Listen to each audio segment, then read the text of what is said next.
Call that radio. Hello and welcome to Beyond the Cringe, the podcast that covers all aspects of Scottish culture in its widest sense, and we ask the questions about Scottish culture. What is it? Is there a Scottish culture? Should there be one? Is it any good? Are we the greatest people in the world, or are we just embarrassing?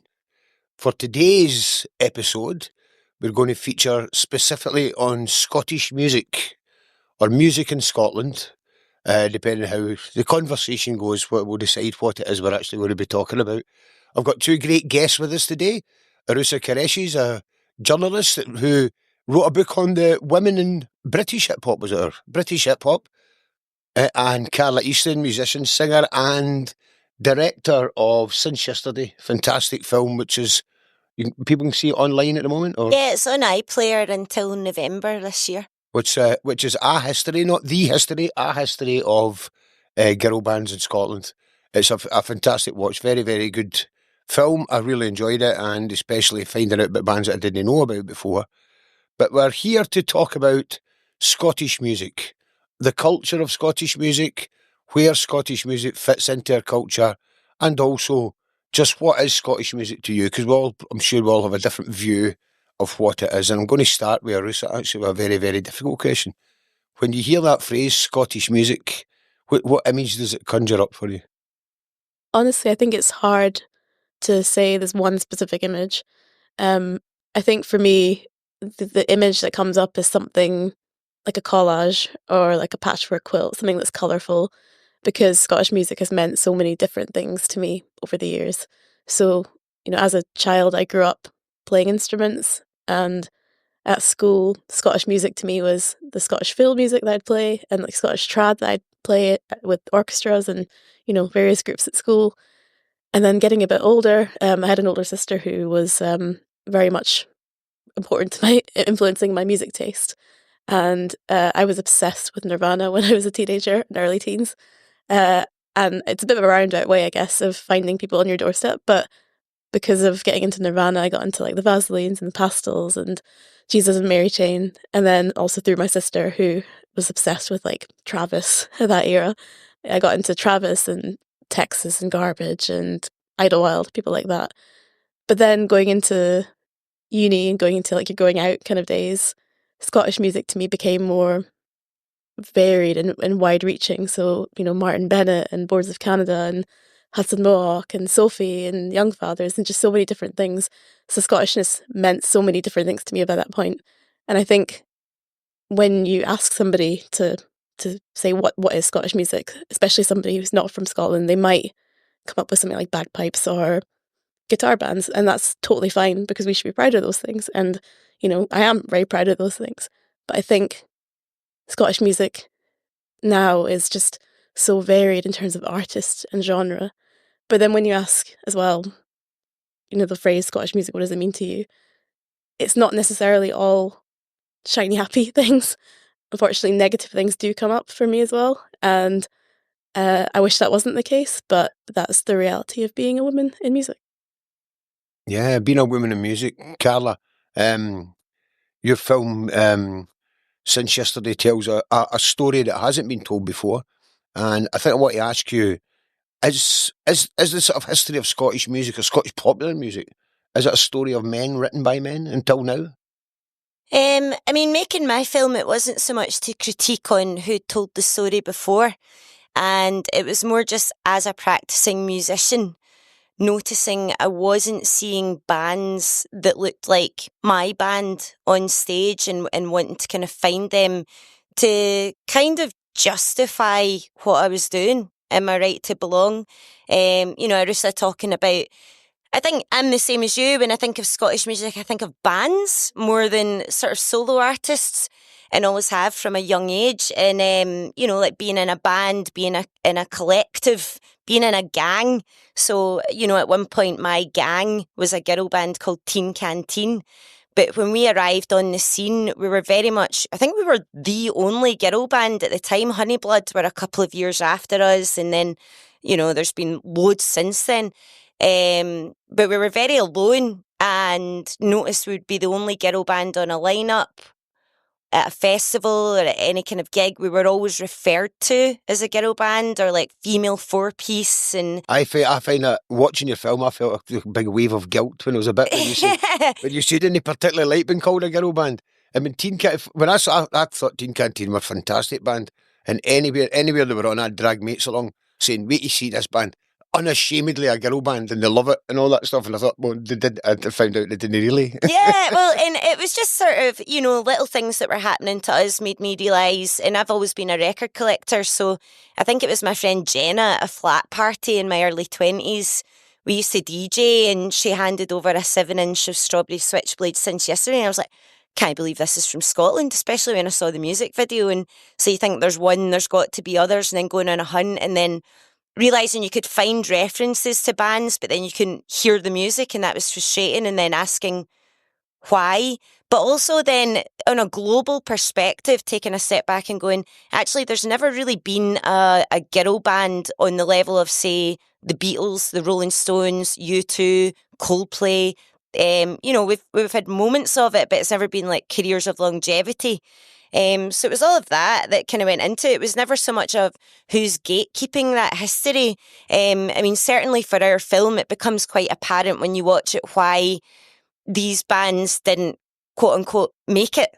Yeah. And so subsequently why they would have been lost to time. But I think in 2025, when the stats are so bad still for women making music, it's time. I really just believe in order to push forward, progress forward, that does involve looking at the past and going, right, who's been left out systemically because of systemic sexism? And also maybe I notice it more because I'm a practicing musician as opposed to a fan making a film about music or a fan writing a book about music. This is obviously a global thing. This happens across the world in music. Is Scotland worse or better or much the same as anywhere else when it comes to that? Because we do have pretty well-known sort of macho culture. Quite often, if you talk about Scottish plays and things like that, Scottish novels, people talk about the hard man kind of stuff. And do you think Scotland has a kind of sexism, machismo thing that makes that rears its head here more, or is it just much the same as anywhere else, Arusa, would you? I don't think it's unique. Just in my opinion, I think it does happen everywhere.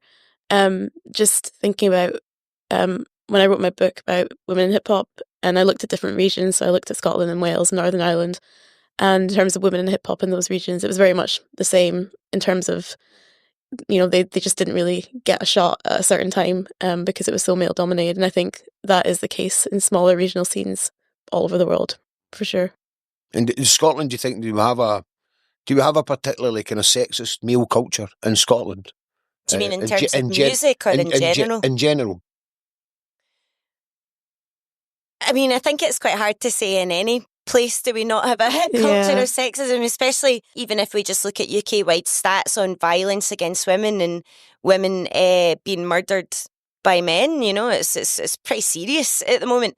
Certainly, I think it would be wrong to say there aren't allies, and I've always been lucky in my career to have felt supported by male figures, whether that's mentors, collaborators, men-ran labels and things like that. But again, when you go back into it, it's more, well, if we look at sexism and stuff and then look at the Scottish music industry as an example, like, where are the women at the top level of that, in terms of promotion, in terms of part of funding bodies, in terms of running labels? Because, again, I think there's a systemic thing where subconsciously or not, people are signing artists that look like them or speak to them, and even when we see the Key Change initiative that was set up, I think the target was for festivals to have 50-50 gender split by 2022. It's 2025 and the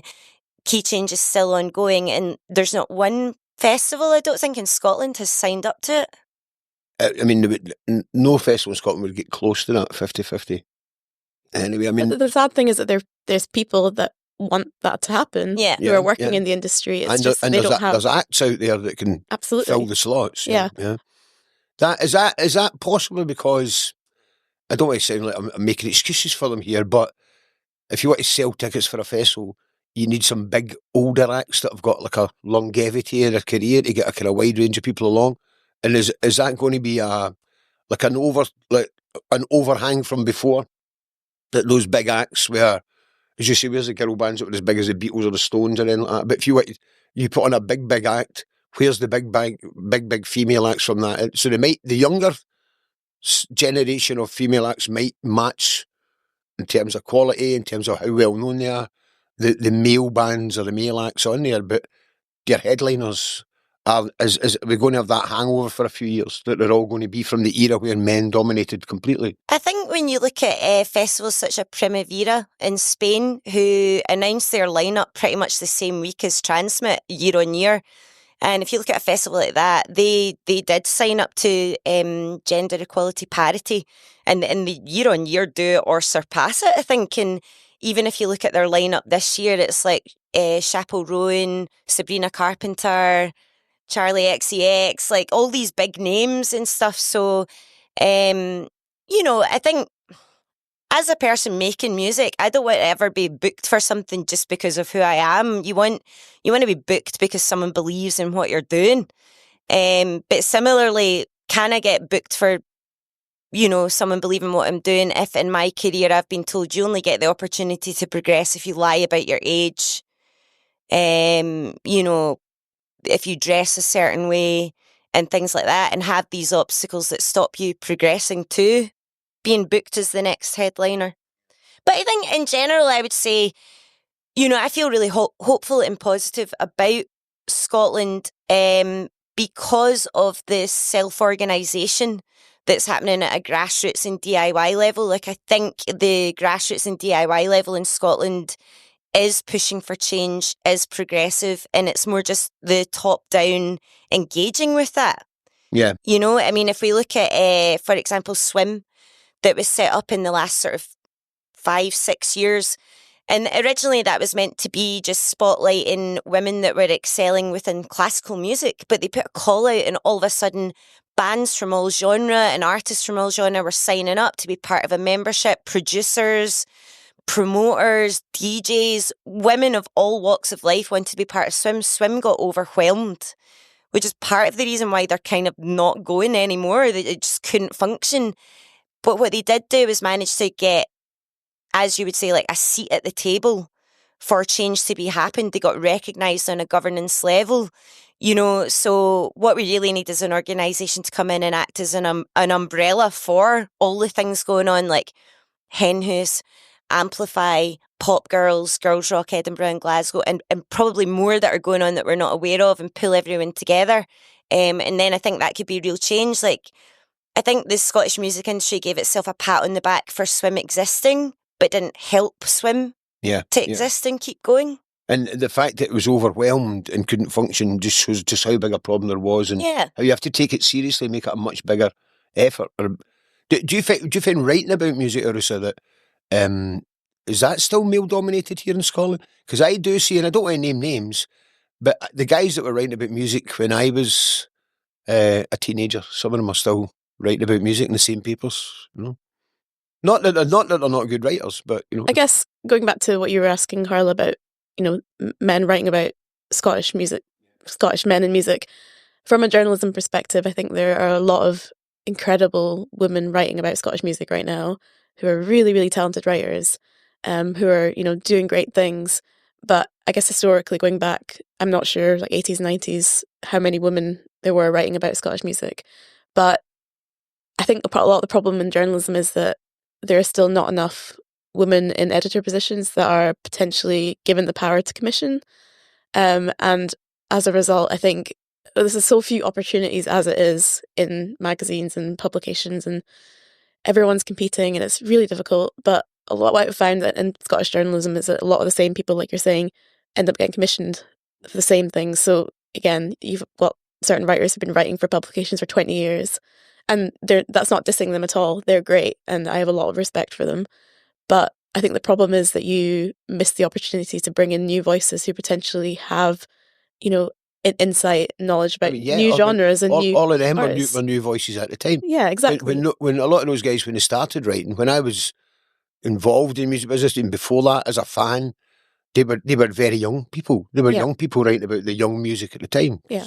Most of the good music, the exciting music, is made by young people. And that's not to say that any of these journalists don't have the knowledge. Of course they do, but sometimes they might miss things that otherwise, like young journalists, new journalists would know about. Yeah, exactly. And I think the really difficult thing as well is that budgets are so tight. So I understand that there's not a lot to commission out there at the moment, but I also think that it makes it kind of a breeding ground for exploitation in terms of young journalists. So we go into this whole other issue about people not being paid and all that kind of stuff, and it's a bit of a mess. I don't really know what the answer is, but if we want to hear about diverse stories and diverse artists, you just need diverse voices writing about it. It's just a kind of fact. Yeah. I mean, in Scotland, do we have a music business the way that they would have it? Is it mainly a British? Is it a UK music business we're part of? Is there an actual Scottish music industry? I mean, I from my own lifetime, I do remember that when Simple Minds got their first big record deal, that they were known as, and it was quite shocking for everybody that they decided to just keep their management and everything in Scotland. And it was like people thought, "Are you mental? You need a manager in London." I mean, that's not that. It still doesn't feel that long ago to me. It's obviously quite a while ago now. But up until that point, nobody even thought of having a manager in Scotland or anything like that. Even your bank account in Scotland. You did a deal with an English record company under English law. You needed an English lawyer and all that kind of stuff. Until that point, nobody did it. Now, I know that there's loads and loads of people doing all sorts of things in the Scottish music scenes. But is there an actual kind of recognised music industry, or are we still part of a regional part of a British scene? I'm going to be what is potentially somewhat controversial and might anger quite a lot of people listening and say, I don't think we do have a I mean, I was going to Scottish say music industry up here. I think we've got loads of talent, more talent than probably there should be for a country with such a small population. We've got some great small DIY labels we do, and we've got some people that are really passionate about music being made in Scotland. But in terms of an actual infrastructure and industry that allows artists to become cultural exports, to stay in Scotland for the money on their music, even just in a tax purpose, coming back into Scotland to further the scene. I don't think that exists. Like, if we look at even the last few bands to have made it out of Scotland in the last few years, kind of Churches, Young Fathers, Lewis Capaldi, they're all working with people outside of Scotland. And I think, it's always been a running joke in Scotland as well that there's been one music lawyer for about the past 20, 30 years or two at most, and they're retired. So yeah, I think loads of talent, loads of really passionate people, loads of great promoters, loads of small labels. But in terms of next step for artists, I think there's not the infrastructure here yet. We don't have, it's all small labels. So we don't have any major label that's based in Scotland that would sign an album. Or publishers. A 3-album deal or anything like that with any young band. That doesn't exist at all, does it? No, and yeah, I just want to totally echo what Carla's saying, because I agree. And I think the Scottish music industry is small, but it's too disparate. And I think, like Carla's saying, there's some wonderful people that work in Scottish music, wonderful organisations, people doing really, really great things. But one of the issues I have, and I guess I want to emphasise, this is my issue and my opinion, is that in Scottish music, it's still overwhelmingly kind of run and managed by a handful of men who don't want change to happen because it doesn't benefit them. Again, that's my opinion, but the kind of boys' club, the competitive bullshit, I don't have time for that. And I know a lot of women that work in music in Scotland have said the same to me. They just don't have the energy or the time to deal with that. I don't even think that's controversial. I think you can accept that as being right mostly. It's probably as we said earlier, not just unique to Scotland. Yeah. But I see it as someone who's not involved in the music industry at all. It used to be my job, but I see it all the time, and I see it all the time through the fact that they must be good gatekeepers. They must be gatekeepers because they're still there. Yeah, exactly. Because I was still dabbling, doing a few, helping out at a few things of friends of mine who do quite big gigs and things like that. And if I go along, it's the same people. It's the same people running it. It's the same people DJing between the acts. It's the same people. And as I say, they're probably all decent people. But whether they're doing it consciously or subconsciously, they're definitely gatekeeping because it's still the same white men running the show that did 30, 40 even years ago. It's a long time. And I personally think that we can have a standalone, thriving industry until we kind of address and take away certain bad behaviour and that kind of survival of the fittest mentality, because I just don't think that works for how we all work within the music industry now. It's not like that. And beyond that, just to kind of echo what Carla was saying, we need more investment into things like allowing artists to grow and spread beyond Scotland. If we had investment in export, I think that would make such a big difference. And then also targeted funding when it comes to helping with recording albums, organising tours. All those things are really important, and we just don't have that right now. It's weird though as well, because it's not even so much that it's just still so London centric. Yeah. Isn't it? Like, even if you look at like supposedly national awards like the Mercury Awards or even the Brit Awards, it's still so London centric. Yeah. And I think before in the past there was times where it stopped being London centric for a wee while, but it was always a fad. It was always like Merseybeat and Manchester. And there was a time in Scotland had that when every record label wanted a Scottish band, whether they were any good or not. So everybody got a record deal in the late 80s kind of thing. And Mark, I'm going to bring in a producer, Mark, here, who's also a musician and producer of music and concert promoter, whatever. And on that thing about a Scottish music scene and the fact that the same people are there in charge, do we need to just replace them, or do we need to do something brand new that just sweeps them away, if you know? Sweep them away. Yeah, I think I agree with everything just said there, but it's also worth pointing out that the sort of old, white, middle class and upper class, there's a class issue going on as well. And as somebody who's always been DIY, never worked with, never worked with DF or PCL, so it's not like it's easy to do anything independent, even though I've got the privilege of being of white and male. There is privileges there, but there's also a massive class issue, and it's so difficult. I mean, I've just finished an album, and it takes ages to do it when you're working for yourself and don't get any funding, never had any funding for anything. So there's an issue going on, but I think it's worth bearing in mind that there's a class issue going on as well. I totally agree with you, Mark, because it goes back to that investment thing. As like a DIY person or somebody working in the grassroots, how can you get anywhere if you don't have the investment or the funding or support to help? You just try to pay bills. Yeah. You try to pay bills, so it's quite hard to, right now, just looking at because we've been offered lots of gigs to go on tour with the album. And, even I was talking to Joe yesterday about the Twistettes, thinking about touring the album.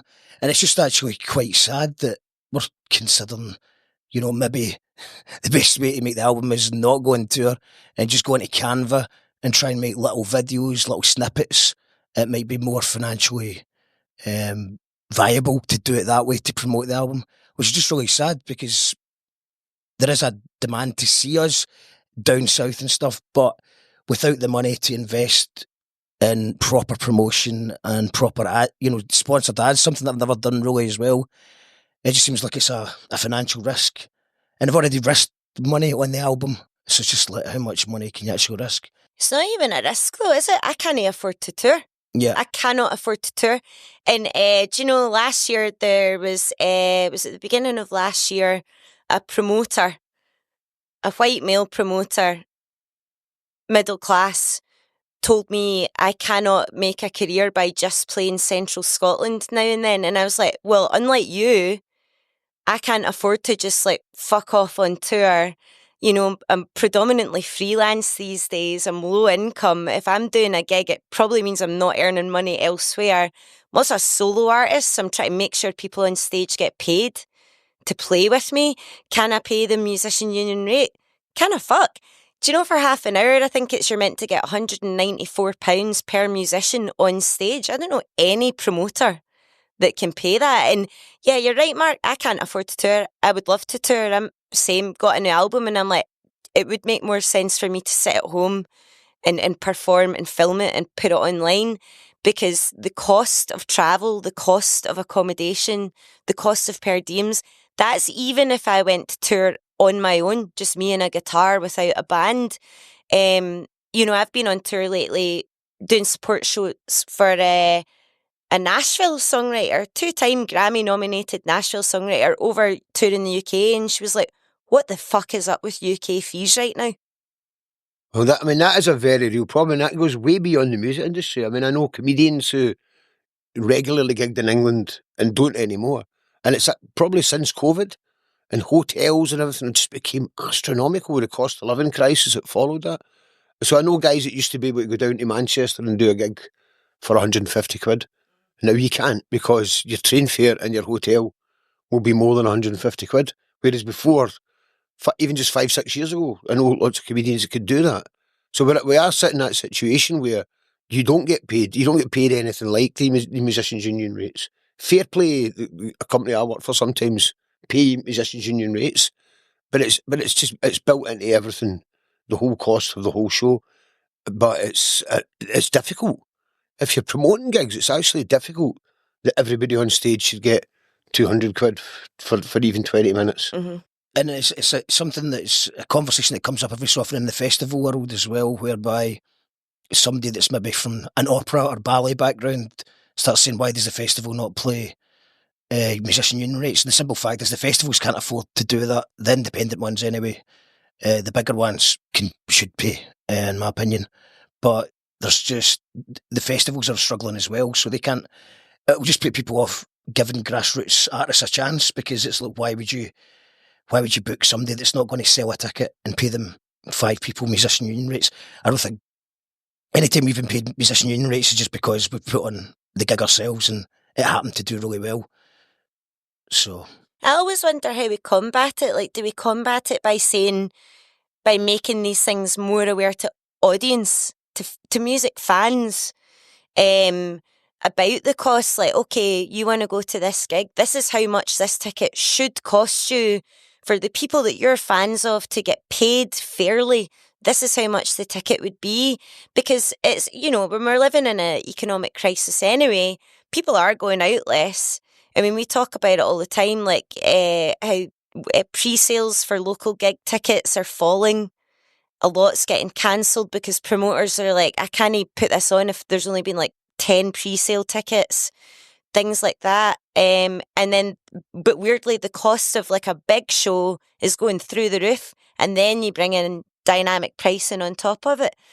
So it's just so disparate. It's like one extreme to the other. You know, there probably is like, okay, we're sitting in the south side of Glasgow right now. There's probably going to be a show on the Rum Shack or the Glad Cafe up the road, and that ticket probably should be £20. And it's probably for local small indie artists, but it's more likely going to be priced about 10 to 12. Yeah. No, I mean, that is, I think that's a very real problem, and the value that we place on it. And if you're coming up from a sort of, you know, like a self-employed, how do we describe it before? Like your sort of indie stuff, the DIY. DIY. If you're coming up through that, there has been a tendency to say, you know, feeling a bit guilty about charging too much, and I tend to think that people can't afford to go out, but when you do afford to go out, then whether a ticket's £14 or £18 isn't really an issue. If you're going to buy a ticket, you're going to buy it whether it's £14 or £18 on the nights that you can afford. So rather than put prices down because people can't afford to go out, it's like just keep prices to the value of what they should be, and maybe people just have to go out less. But at the same time, though, you don't want it to be that like going to a gig or buying a record is just for people with disposable income. You want art and culture to be available to all, don't you? That's the problem. Our demographic's mostly working class people and low income. So, you know, I think I couldn't go above £15 And that's a special case. I try and keep everything a £5 to a £10. But obviously an album launch I've had to go for £15. And I don't think, I know you're saying that the extra £5 doesn't make any sense. Just my gut feeling from a promoter's point of view is they wouldn't pay 20 quid to see a local band when they could see somebody touring for 20 quid. I worry about that. I worry about that. You might be right as well, because obviously... But you're not a local band, you're a national We're band. international. We've got band members from the Canteen. You're only a local band because you can't afford to do gigs anywhere else. I really agree with that too, and as somebody that puts on gigs, I think, and we were talking about the infrastructure of Scottish music, part of the problem is, as audiences, we need to do more to support local gigs and go along to see local artists. When I was working at Summer Hall, I tried to make gigs as cheap as I possibly could, while making sure people were paid well. And it is really, really hard to do, but it's even harder when nobody turns up. And, I think we're still in that kind of post-COVID era of people not really going out to gigs. Like my little brother's at uni and him and his friends don't go out at all. They just don't. And like when I was his age, I was at gigs every night. But there was actually a culture then of free music though, and I think this is to do maybe with the licensing trade, with the hospitality industry. There was an accepted thing back then. A pub would put on a band and pay the band without a fee on the door, because they made their money if you packed the pub out, and that would happen everywhere, not just in. See, I can remember that pub in Halt Bar in Midlands Road. You would get free bands on. I bumped into Hugh Reid last week talking about this. The Mars Bar and all, the kind of punk era and post-punk era. All of those places virtually all of those places, the Doncastle and Shorlands and it, they were all free. We'd go along and see all these bands free of charge, or for a very small. But it was the hospitality and they paid for it. They knew, if I can get 200 people in here drinking, Right. I'm going to use that profit to invest a van to bring people in. But then that's another issue as well, because people aren't drinking as much. So that's Or really going to suffering. pubs as much, yeah. Scotland needs to drink more. Drink more. Scotland needs to raise its game. I guess it's all intrinsic, isn't it? Because if you're a new young band, it's going to cost you more to be that new young band, isn't it? Because of fuel to get to gigs, because of studio costs, because of rehearsal costs, even just like a basic, 3 hours in a room in a rehearsal.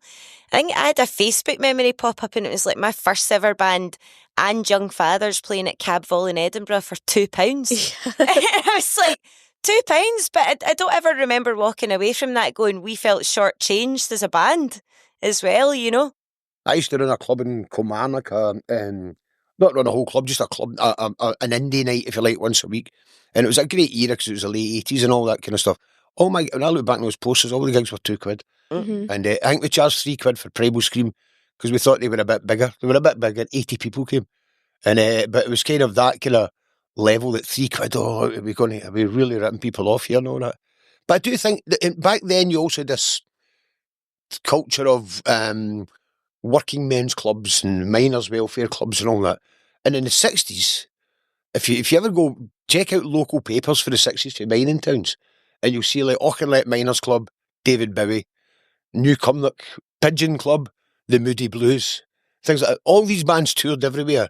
And again, I think there was a small cover charge of 50 pence, but for that you got a pie and peas as well or something like that. And so there was a structure there where people could actually play live all the time. It was still related to drinking though, and it was a sad realisation.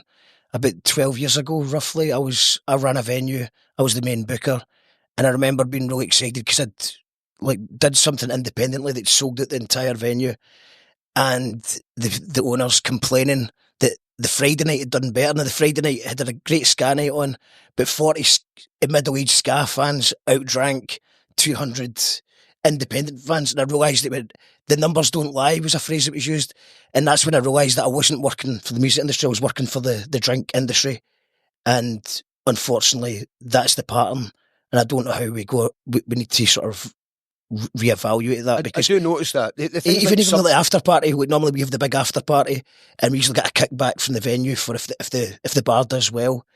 And I've noticed that, I don't know if it's because I think it's mainly the cost of living crisis, plus our demographic getting a little bit older, but people aren't drinking. They're just not, they can't afford it, or good for them, they're looking after their health more.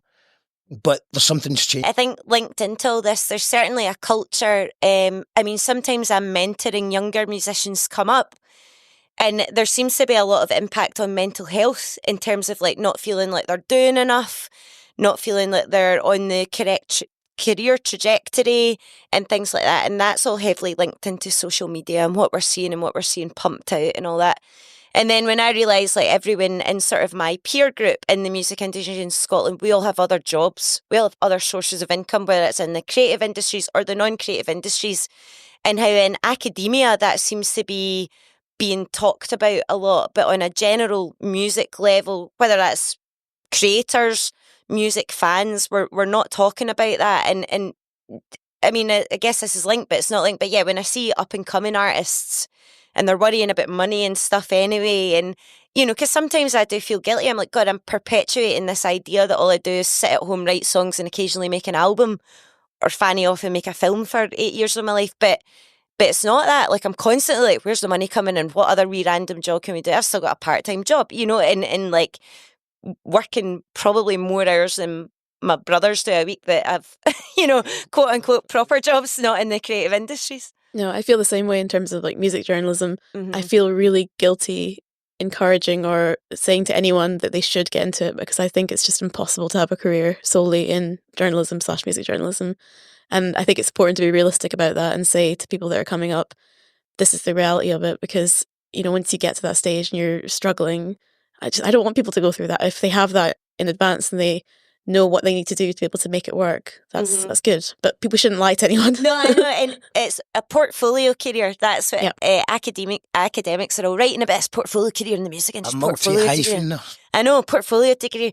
And then you're like, right, that's cool for you to all talk about us doing that.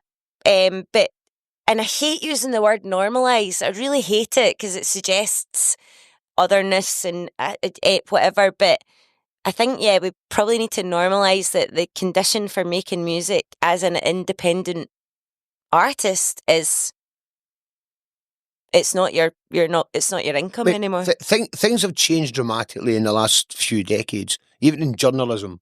It wasn't that long ago where newspapers would employ lots of people. They would employ full-time music writers, more than one probably, full-time person to review the television, all these people, a full-time correspondent based in New York and based in Moscow and all that. None of that happens anymore, so the employers are not there.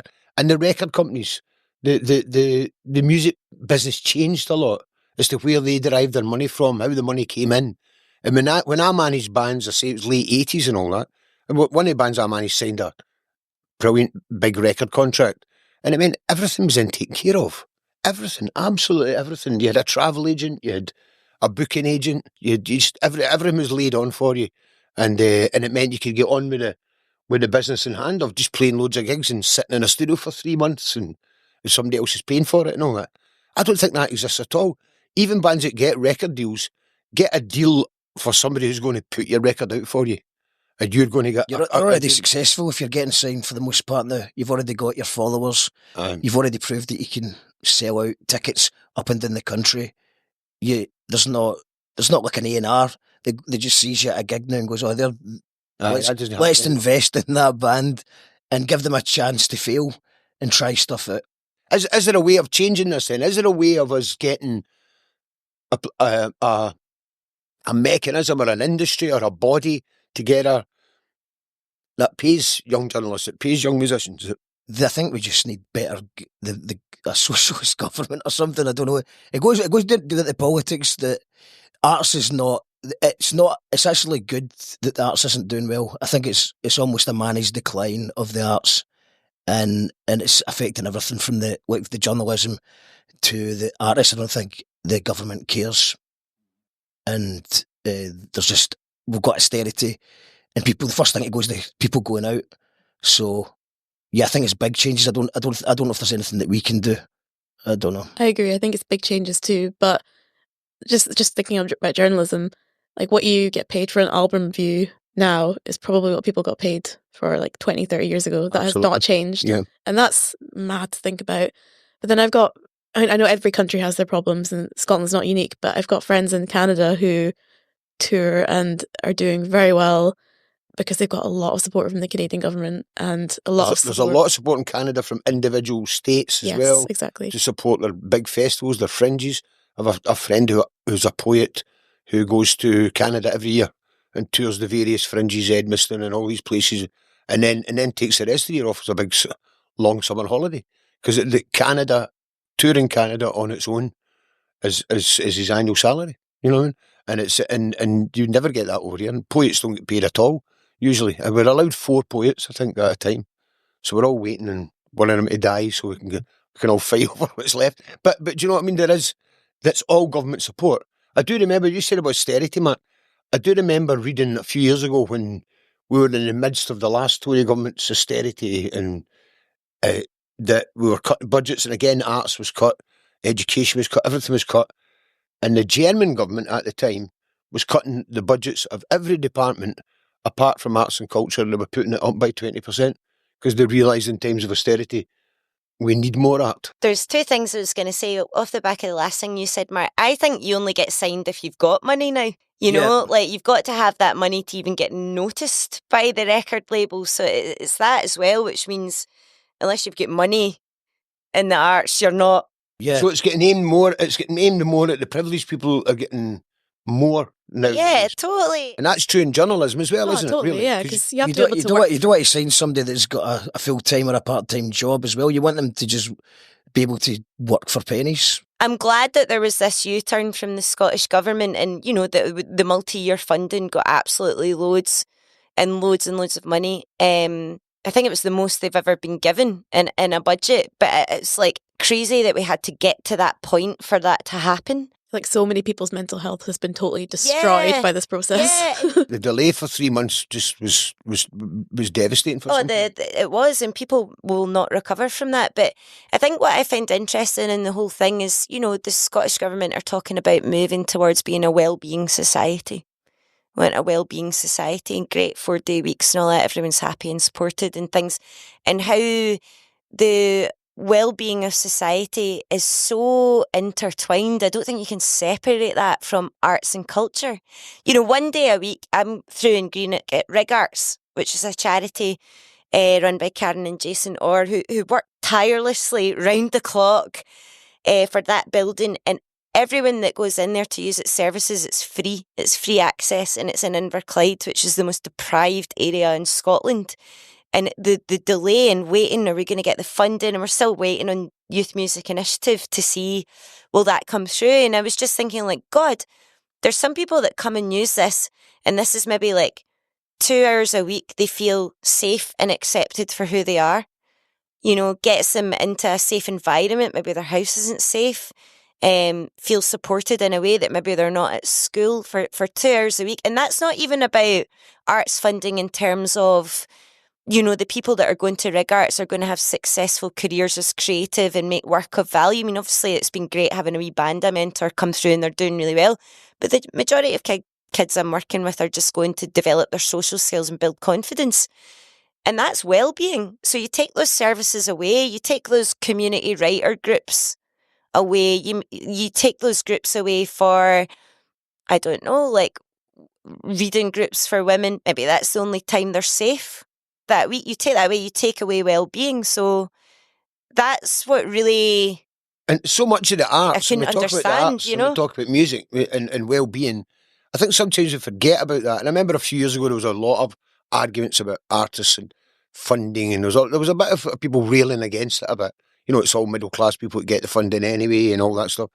And I remember pointing out to a few friends that, you know, the art gives you as the joy in your life, you know.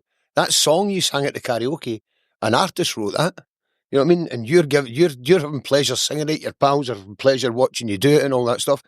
You don't need to have a career in the arts to know just how important it is to people's lives, music especially.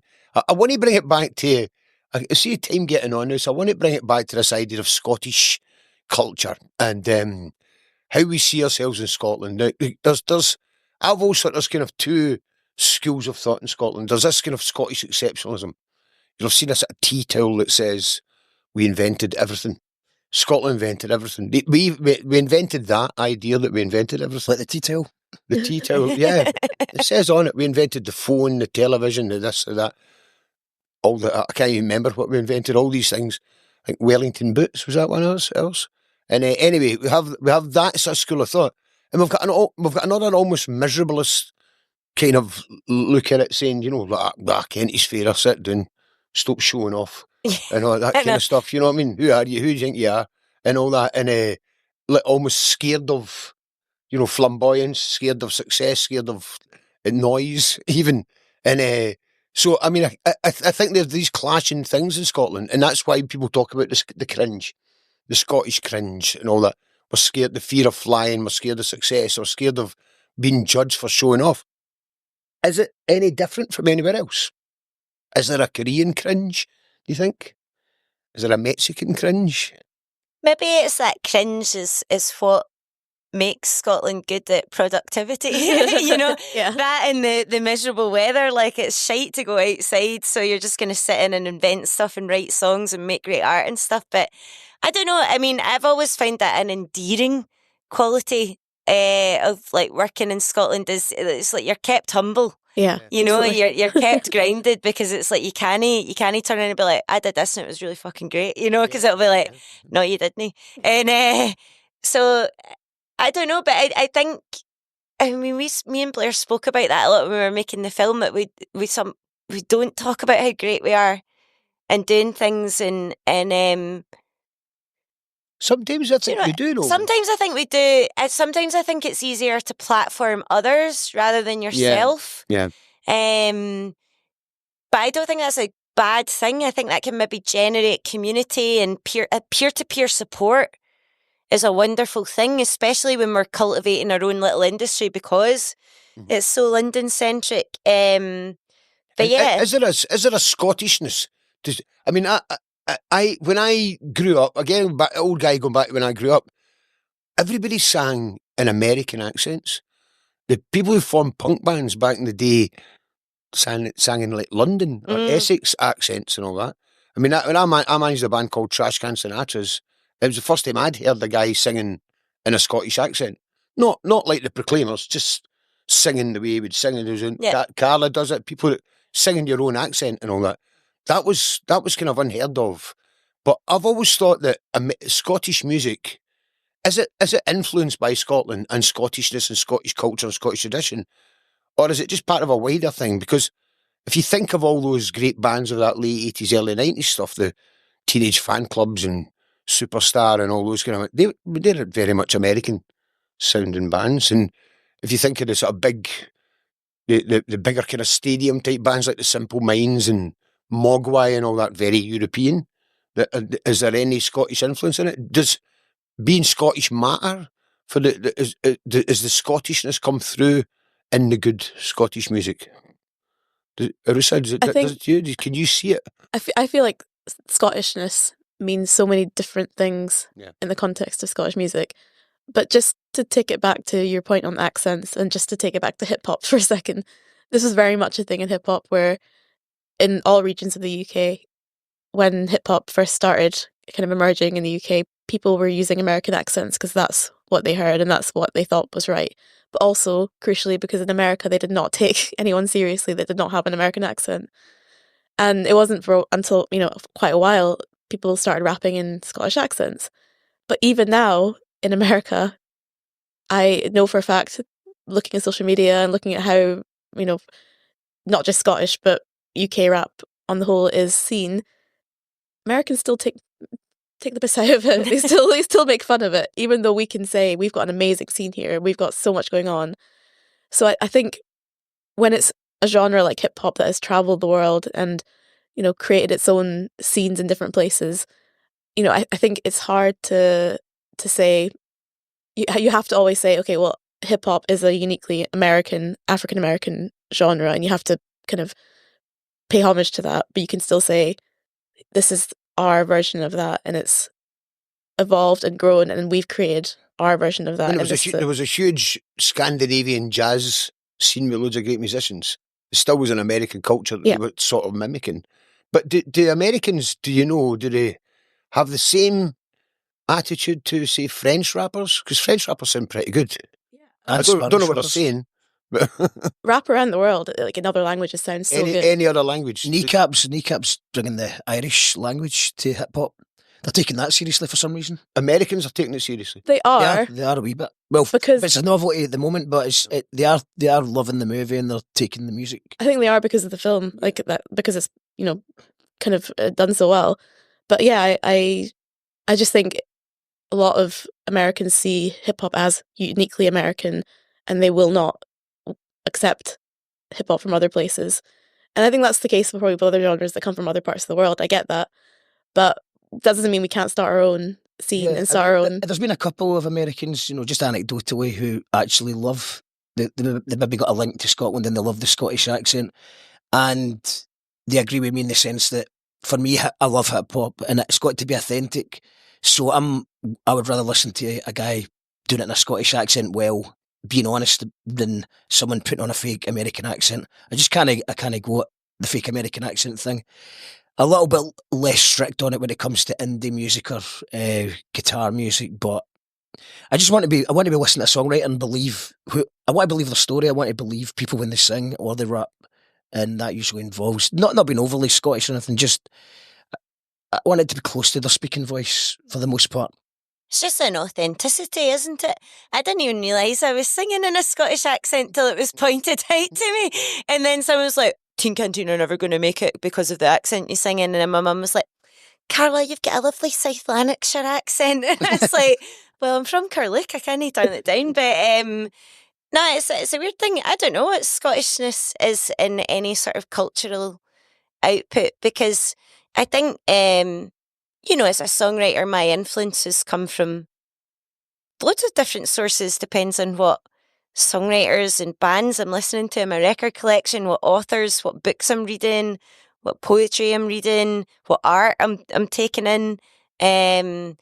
But I think for Scottish music, it's exciting because I think we're in the position where, certainly in the 20 years I've been making music, there's been more blend between genres, which I find really exciting, and some great subcultures coming up, like the kind of noise scene and the crossover between like art and visual elements, and but even little things like, when I started out, this sort of indie twee pop scene was really frowned down upon, and to see that becoming a bit more accepted, and successes from that, like the Spook School and Just Jones, and certainly at the level that I'm operating at, and with my peers and community, I'm seeing so many women and non-binary artists come through, and it's so exciting, and there's so much support there for them that wasn't there when I started. I totally agree with you, Carla. And on that note, on Scottishness, I think there's so many various versions of Scottishness that's impossible to pigeonhole it into one thing, which is a good thing that we have so many different versions of it. But yeah, for me, some of the most exciting stuff coming out of Scotland is women and non-binary people making music, and in genres like pop and hip hop and R&B, genres that might not typically be linked to Scotland, but we are creating our own scene here and we're doing great things, and those people deserve support.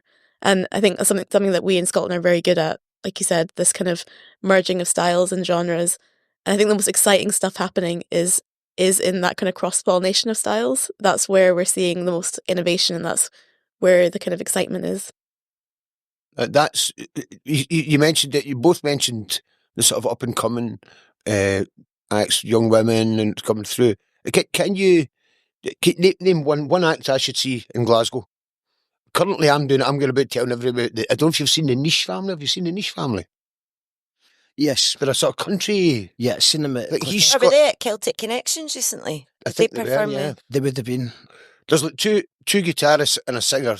She's like Canadian, Native American. He's Scottish. They're a couple, and another Scottish guy, and they just sound so authentic, like American country gospel type of thing. They're absolutely wonderful. I've never seen anything like them before. Great harmonies. Absolutely beautiful harmonies. The banjo alongside the guitar and all that. Great 3-part harmonies, and like totally American sounding and all that. But I didn't realise the guy was Scottish until I spoke to him after one of his shows, and I thought, oh, I expected him to say, yeah. I thought he was going to be American. I think she's Canadian, I think. Absolutely wonderful. That's one of the guys used to be in Harry and the Hendersons or something like that. Sure. I remember them, yeah. I think so. So that's my one tip. Niche Family. Anyone else? I really like, I think she's based in Edinburgh, but Dara Do, who plays the harp and sings and does cool electronic stuff, and excellent. I love her sound at the moment. Dara Do, how do you spell that? Dara, D-A-R-A, and then Do is D-U-B-H. And she's just so good. And I've booked her a couple of times for shows, and I think she's great live. But I think somebody that's great live and on record and can collaborate with lots of different genres, that's very, very cool. Who's your up and coming? Obviously, I'm going to say the Chords. Yes, absolutely. I should have said that. No, Sorry. but do you know what? They are. They're really great. Well, I've not seen them yet, but Oh. everything about them makes me want to see them. One's to watch. No, I think over the last few years, I would like to see more recognition for the band Postcode Prom Queen. I think they're so Absolutely. exciting in what they do live, and they just, I don't think they're like any other band in Scotland. I think they've just been quite overlooked in terms of what they're willing to do, incorporating like weird science and music and stuff like that. And the concepts behind the album. Oh, you see that opera space thing they did? Yeah, it was so cool. Do you know what? And but the Chords are great. But I think my absolute one to watch diamond in the Scottish music scene right now and brilliant person's Susan Bear. Oh, I love Susan Bear as well. Bear. Susan Bear, yeah, on the Lost Map Records crew. Just incredible musician, incredible songwriter, outstanding producer. And every work that Suze does, it's almost like you're like, whoa, I wasn't expecting that. And just really, really exciting.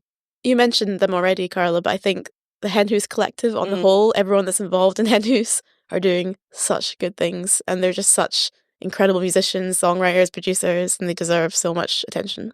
I was really moved when I saw that Hen House had a small grant award that was like named after her in honour of Bildina. So I thought it was a great thing, because Bildina was one of those, like all other young artists saying out, sometimes it's just a simple thing, like getting a couple of quid to get into getting a rehearsal room or record a short demo or something like that. That is the barriers you can't get over.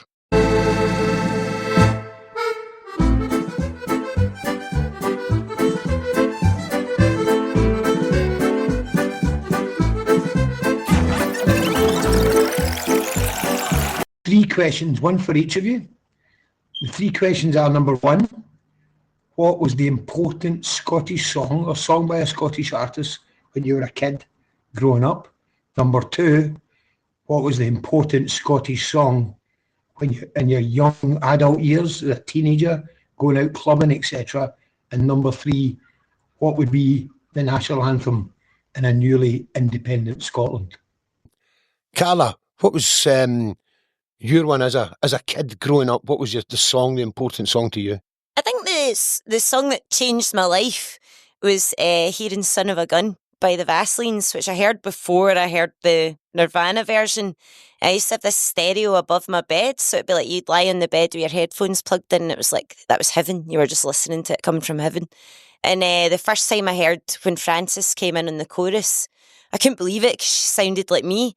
So I immediately put the CD onto a tape and was straight into school the next day. Like, Debbie, take one of my headphones. We were sitting in the common room listening to it. And Debbie went on to be the drummer in Teen Canteen. But yeah, it just blew my mind that this had come from up the road from Carluke, where I was. Vaselines are it's quite an amazing story, the Vaselines. The whole Nirvana thing as well.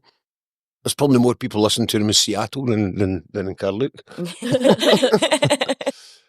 Arusa, what was your song of your party years, the young adult? So it's a hard one. I listened to a lot of electronic music when I was at uni and, going out regularly. But the one person that always kind of comes to mind is Sophie. Sophie's Bip, that song, it just makes me think of being at uni and going out with my pals, having so a good if it came time. on right now, you would just start to get changed and get ready to Yeah, go. absolutely. start drinking and putting makeup But on it. the thing about Sophie is that there's so many of her songs, like It's Okay to Cry, just makes me weep every time I hear it. But then there's Lemonade and there's Pip, and it just makes me want to go and have a party. Great choice. Mark, it's an independent Scotland. Like it or lump it, you're getting it. Are you going to be, you're in charge, you're the culture minister. What's going to be our new national anthem that symbolises our nation and the aspirations of our people? Well, I would actually want to.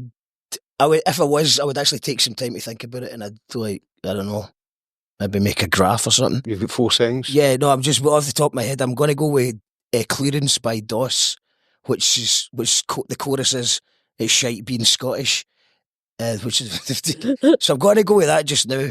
And yeah, I think that would get people going because we could celebrate our Scottishness by singing that we're shite. Yeah, and I think that would maybe bring everyone together. It'd be good before a football game. It'd be good to sing at Hogmanay. I think it would work. Yeah, and I think that would appeal to Scottish people. Yeah. Let's sit down, you're shite, I'm shite, we're all shite kind of thing. Maybe. Are we shite? Are we shite? What was our conclusion at the end of Scottish music culture? Proud to be shite. Proud to be shite, that's it. When we have our anthem. Unless you get any alternative national anthems. We should be more shite. So we've got to pat ourselves in the back because we should be more shite. Considering, as we discussed, there's not really an industry, there's not really proper funding, there's so many things wrong with Glasgow and the wider Scotland that we do well. But when you think of other nations the same population as Scotland, you're talking Finland and Croatia, Libya. Who's your favourite Libyan electronic act? Who's your favourite Croatian like blues artist? I don't know. Surely we punch above our weight when it comes to small nations. Because I don't know any Croatian acts or Libyan acts. I know a couple of Finnish acts. Do you? Yeah, but I know I think we do well, but because obviously we're privileged in the fact that we're a mostly English speaking nation. So, of course, so we've got that American, advantage. You've got America and England. Yeah. So instead of using that advantage, that's why I like the ones that deliberately speak more Scots rather than leaning into the English thing and making it even less likely to be successful. And any alternative national anthems? Is there any new bids? No? Oh, I think that's a pretty good one, to be honest. Oh, yeah.